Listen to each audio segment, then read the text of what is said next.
Welcome to the Fit Biz Accelerator, your ultimate guide to launching, growing, and scaling a thriving online fitness business.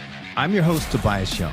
And whether you're just starting out or looking to take your business to the next level, this podcast is packed with actionable tips, real-world strategies, and the insights you need to crush your business goals and build the business of your dreams. Now that you're here, let's dive in.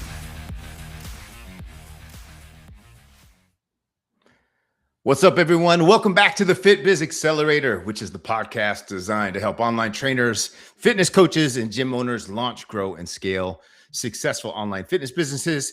And today's guest is Sean Altman, who is a functional medicine doctor, a doctor of physical therapy, and an expert in sports medicine and regenerative medicine. And Sean helps actual patients avoid the unnecessary surgeries by using a root cause clinical approach, which we'll dive into, which is combined with advanced non-surgical technologies as well. And over the past 15 plus years, he's helped people reverse chronic pain, restore function, and then get competitive athletes back in doing what they love. I like the sound of that. And what makes Sean's approach so valuable for fitness coaches is that he doesn't just look at the painful area and throw a generic protocol at it. He looks at the entire system, the structure, the chemistry, the nervous system, the cellular energy. His core philosophy is right signal, right system, right order. And for fitness professionals, this is powerful, going to be a powerful conversation because so many clients come to us dealing with pain and tightness and poor recovery and recurring injuries or frustrating plateaus. And sometimes the answer is not just train harder or add more mobility. Sometimes the answer is learning how to ask better questions and understand what the body is really trying to communicate. So, Sean, welcome to the show, my man. I'm excited to have you here because I think this topic is incredibly important for coaches because a lot of trainers are great at workouts, nutrition, and accountability. But when a client keeps dealing with pain or hits the same wall over and over, that's where so many coaches go stuck. So before we dive in, give everyone a little background on who you are, what you do, and how you got into this work. Absolutely. So my, kind of personal story is I've been a personal trainer for 25 years. Grew up playing ice hockey. I played even at the collegiate level. And over the years, I've battled my fair share of injuries, concussions, broken bones, rotator cuff tears, what have you. And along the way, I have dealt with my own pain and chronic struggles. And I realized that, the medical system doesn't always have a great answer for that. I tried training through it, pushing through it, following the advice of my coaches, of, fellow physical therapists. And I realized that there was more to it than that. There had to be a better way. And I started to study functional medicine and to really deconstruct how all of the bodily systems work together. And I realized that, the recipe of that isn't just what's needed to heal from injury. It can also be applied even just to optimize performance, to optimize function. One of the things I do in my office, I don't know, for those of you who are familiar with the UFC, there's what's called the superhuman protocol developed by Gary Brecka. Dana White, has popularized it. So, that's an example. I use that protocol and I've actually enhanced it with some additional, tweaks. So I'm able to use it for athletes to really compete at their best.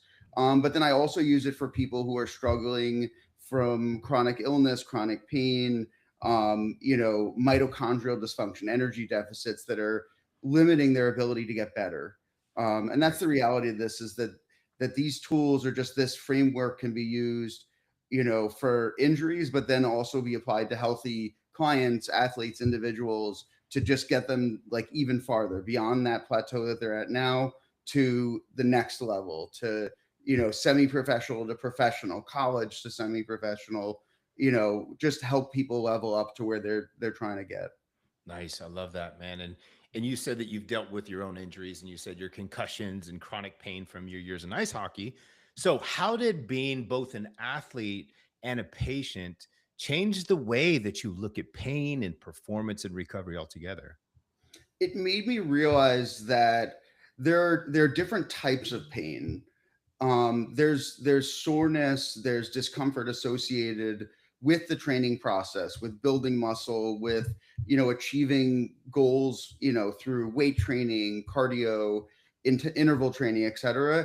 And then there's like pain that's not good type of pain. There's joint pain, there's instability, there's nerve pain, and being able to recognize the difference between the two helps you to figure out if you need to push harder, like you're doing a good job, you're on the right routine, or you need to stop and address issues that might be coming up along the way.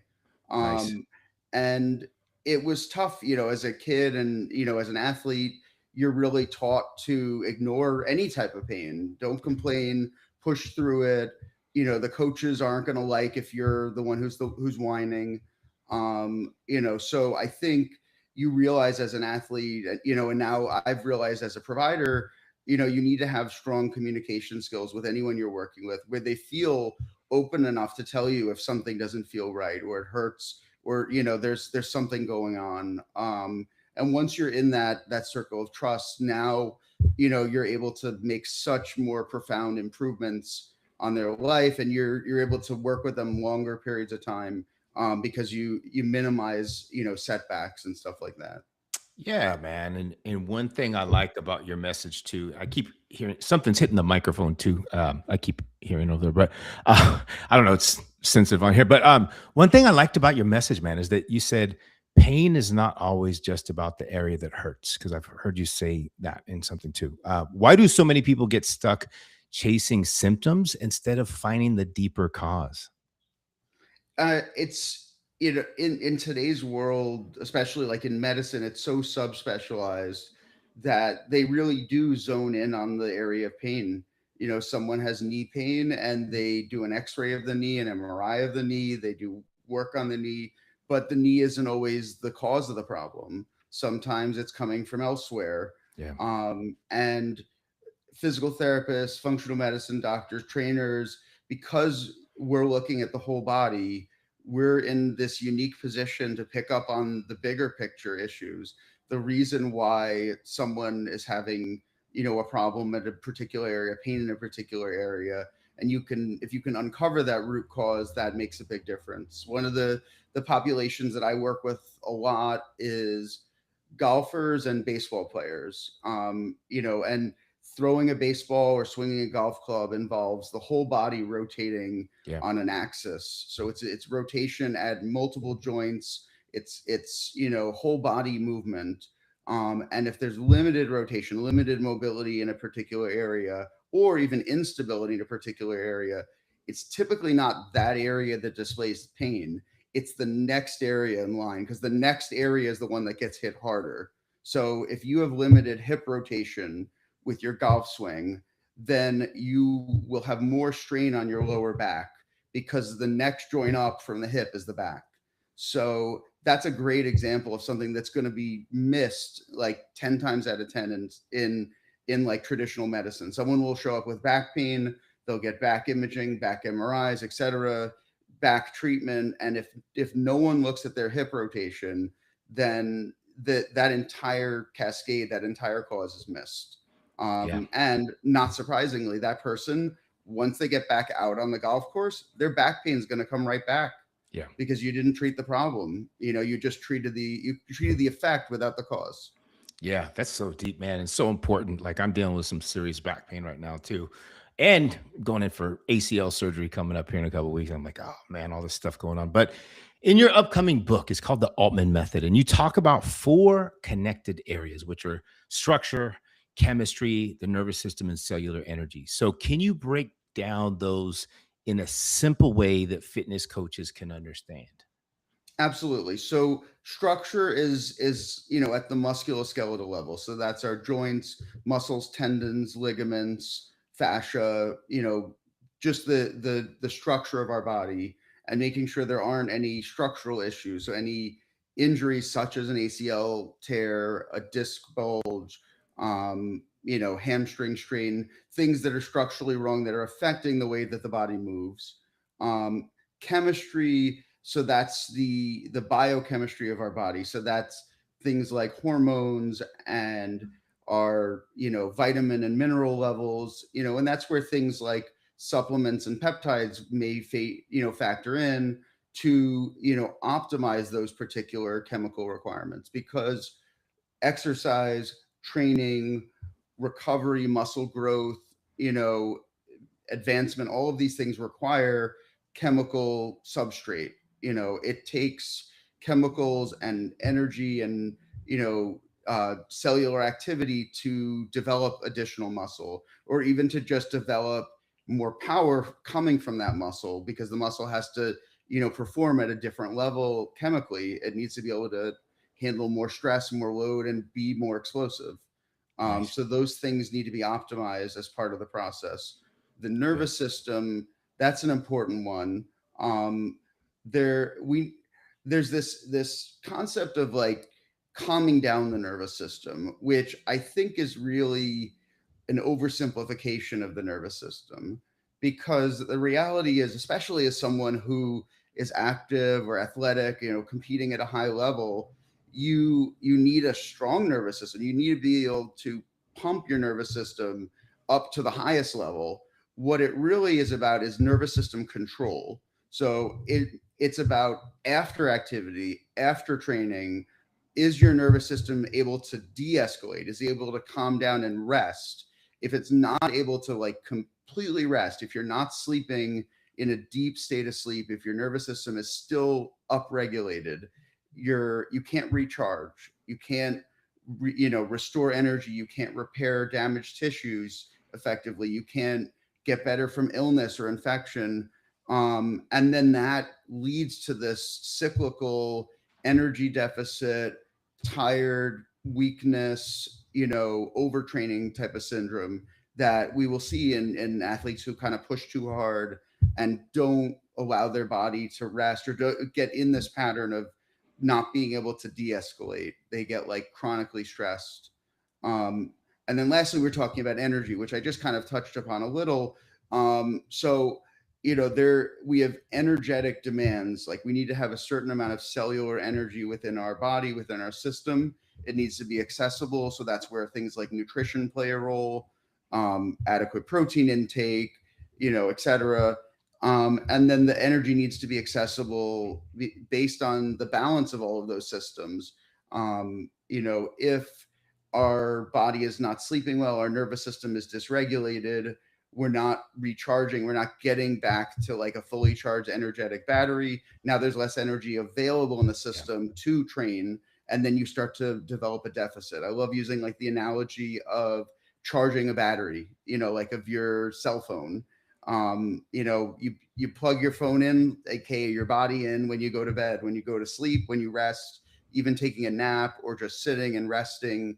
That's the state where the body is recharging. And if the wire's loose or the charging connection's not good, and you only charge to say like 80 or 90%, then the next day, now you're at 70%, then 60%. And that, as that goes down, now that's where you start to hit a wall. And we look for this in like our fitness training, weight training programs, where you might see signs of like a mounting energy deficit. So if you see your clients struggling to increase the amount they're able to lift, or even like going down in weight, that's signs of like an energy deficit. Like they're losing power, they're losing strength, and there's something getting in the way of that, because it's not an injury, it's something more systemic. It's the whole body that's kind of slowing down. Interesting. And then something you were doing with your hands kept hitting the microphone thing. So just let you know it picks up on that, but we'll try to edit that part out. And a lot of clients think that they just need to push harder, right? And a lot of coaches with good intentions, they might think, hey, we just need to strengthen this, or we just need to stretch that, right? How can a coach recognize when a client needs to regress, whether they need to recover, whether they need to stabilize, or possibly just be, kind of like be referred out instead of just adding, more intensity to what they're doing? So, it's identifying if there's suspicious pain, nerve pain, or, limited mobility, things that just don't add up, that's definitely something to investigate or refer out. And then, um, you know, having that rapport with them, understanding how they're tolerating the training, how, are they sore for 1 or 2 days? Are they like extremely sore? Um, and if they have some, one of the things that pops up is like persistent muscle tightness. So if there are certain muscles that are always tight that just don't seem to want to loosen up, there's usually like something behind that curtain. Often it's like an injury, actually. Often that tightness is like protecting from an injury. You know, a lot of people that I'll work with, they will come in and say my traps are always tight. Mm-hmm. And if they're always very tight, usually that means there's a neck issue, not that like their traps are just tight like because they're stressed or anxious. Sometimes the traps, the scalenes, like the surrounding neck muscles, like they're tight for a reason. So if you are working with clients and you're having them do stretches, and they're telling you, listen, like it just doesn't seem to work. That muscle, like it's always tight, even after I stretch it, etc. Or another like really like significant red flag is if stretching makes something feel worse. So, if someone has like a true underlying issue, like say like a neck issue or back, like let's say your back issue, Mm-hmm. and you have them do a bunch of like more aggressive hamstring stretches, lower back stretches, etc., and they feel really good after the session. And then you get a message from them the next day and they say, you know what, my back's really bothering me now. I don't know what I did or whatever. That's like light bulb, ding, ding. Yeah. That back tightness was covering up a back injury. And, you may be like the best person to spot that right away and help them figure out what the traditional system missed, is that there's a problem there and, it wasn't even caught. And then let me tell you, if you're the one who discovers that, now you are that person's very best friend, because the appreciation that comes with someone who really like catches something that early, gets them on the right track, that's a big deal. You're not going to lose that person. They're going to come back with a greater respect for you and the fact that you were that attentive and that receptive to them, and you listened. Yeah. Okay. Yeah. Super good insights in there with all those things. And a lot of our listeners are actually coach clients online too, so they might not be physically assessing people in person. So, what can online coaches still do effectively when it comes to identifying patterns, tracking symptoms, monitoring recovery, and then helping clients train safely? Well, even just it, as I had said, like the feedback from the stretching, you can still get as an online coach. Like if they say they did these stretches and they feel something the next day, or if they seem kind of perpetually stuck in a bad movement pattern, Hmm. where you keep trying to correct the pattern, you stretch, you improve the mobility, but then their body just keeps defaulting to like an incorrect pattern. There may be a reason why that pattern exists, is because something's wrong at one of the joints within that pattern. Yeah. If they can only squat a certain way, maybe it's because there is actually a hip issue, and they can't hinge forward as much because there's an underlying hip injury preventing them from squatting in that way. Um, Now, yeah, with the online training, there are going to be things that you don't see. You obviously have a limited vision, but that's where the communication is so helpful. Is Yeah. like if you're listening and you're getting feedback from the client, they will tell you things like, "Oh, I can't do that," or "That doesn't feel right," and you may be able to pick up on these things earlier on. And yet you don't need to do anything beyond that other than say, listen, I think there's something going on. You may want to speak to so and so, or follow up with someone about that. Yeah. um Yeah, what are some of the biggest mistakes that you see, fitness professionals make when they're working with clients who have pain and injury history or maybe chronic, limitations in general? I think like having them try to go after it too aggressively at first, you don't always know what it is. If someone is getting kind of sciatica symptoms, there are like a ton of different things to do for sciatic symptoms. Hmm. One of the possibilities would be like it could be a piriformis syndrome, which if it is, then a piriformis stretch might help. But if it's something else, like say like a significant back issue, the piriformis stretch may not be the right thing to do. So always better to like err on the side of caution, and just see, some gentle movements if it can help. And if it doesn't, then, not overdoing or not pushing it beyond that envelope. Yeah. No. Um, kind of just playing it safe, in the beginning. Yeah, better be safe than sorry and have Yeah. mess them up, right? And you said your work is deeply personal, right? And it's mission driven, and that you created the Altman method because people deserve answers and not just labels. So, what's the bigger mission behind your work? So the bigger mission for me is to have more educated patients and clients. I want to get more content, more information out there so people can become their own advocate, so that they can identify if they have a musculoskeletal issue, if they have a nervous system issue, if they have something that needs help, and then they know the right questions to ask, and they know how to ask to get the right care, to get the right treatment. Okay. Because the bottom line is there's a lot of poor quality healthcare across this country. And you sometimes you have to fight a little bit to get the care you need to actually like get better, or to get like, excellent treatment or quality treatment. And everyone deserves that. This is not a, this is a right. It's just sometimes you have to ask the right questions. You have to push a little bit to get what you need. And I tell all of my patients this, like, you're not being rude, you're not being annoying, like you are standing up for yourself. And in standing up for yourself is never a bad thing. It's, that's just, caring enough about yourself to, find yourself important and of value. Good stuff. Right on, man. Good feedback in there. And what I like to do next, uh, do you go by Sean, Dr. Altman? What do you prefer? I've lately You, it's been Dr. Sean, because it's like Dr. I Sean. think All it's like right. the hybrid of the two. Okay. Like, Dr. Sean, are you ready to do a rapid fire round? yeah, So let's rapid go. fire is just the first thing that pops to mind, just a quick short answer. All right. Sure. So we'll start off with that. Are you ready? Biggest myth about chronic pain. Is that it's all in your head. Most underrated recovery tool. Moist heat. Oh, cool.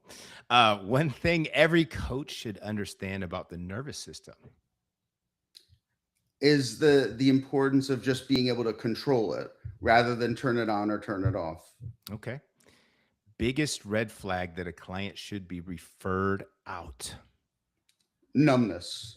If Oh, they are getting persistent numbness in any area, there's something going on. That's not normal. yeah. Don't mess with that. Best question a coach can ask a client who keeps getting injured. Where do you feel that exercise? Okay. And one thing athletes need to hear, but often don't want to hear. Rest and recovery is just as important as training. Wow. Yes. And then what does lasting recovery mean to you? The opportunity for the body to build back healthier and stronger than it was before. Amazing. And then one piece of advice for online fitness coaches who want to become more trusted by their clients. I would say to try to find a way to use metrics to validate your treatment, your training. Okay.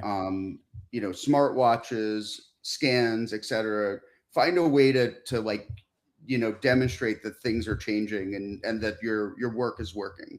Nice. Love it, man. And Sean, this has been awesome.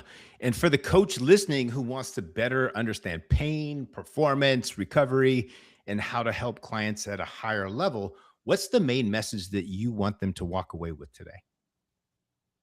Just to think more big picture, to understand the why, to understand that muscle tightness is sometimes covering up injury. And then muscle weakness. This is a big one. Sometimes muscle weakness is not the lack of muscle in the area, like it's not atrophy, it's what we call inhibition. So if there's pain and inflammation in a particular area, the body and the brain will actually limit the ability to fire that muscle. And if that's going on, then no matter how hard you push, that muscle will basically tap out or plateau at a particular level. And you will not be able to get past that level because the brain is literally, it's going to only let you fire 60% of that muscle.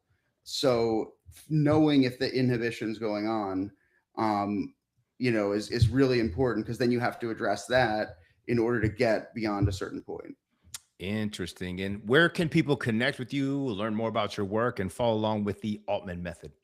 So the best place to learn more about, the stuff I do is my website, drsseanaltman.com. And then you can also find me under Dr. Sean Altman on LinkedIn, Instagram, Facebook.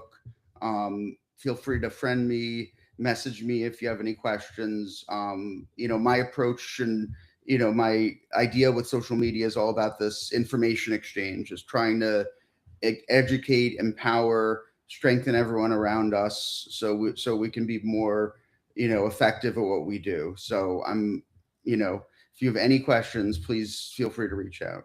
Nice. I love that, man. Thanks for being approachable. And Sean, thanks again for coming on the show. And for everyone listening, I hope this episode actually helped you see that being a great coach is not just about writing harder workouts or creating another, program. It's about learning how to observe better, how to communicate better, how to ask better questions, and understand what your client's body may actually be telling you.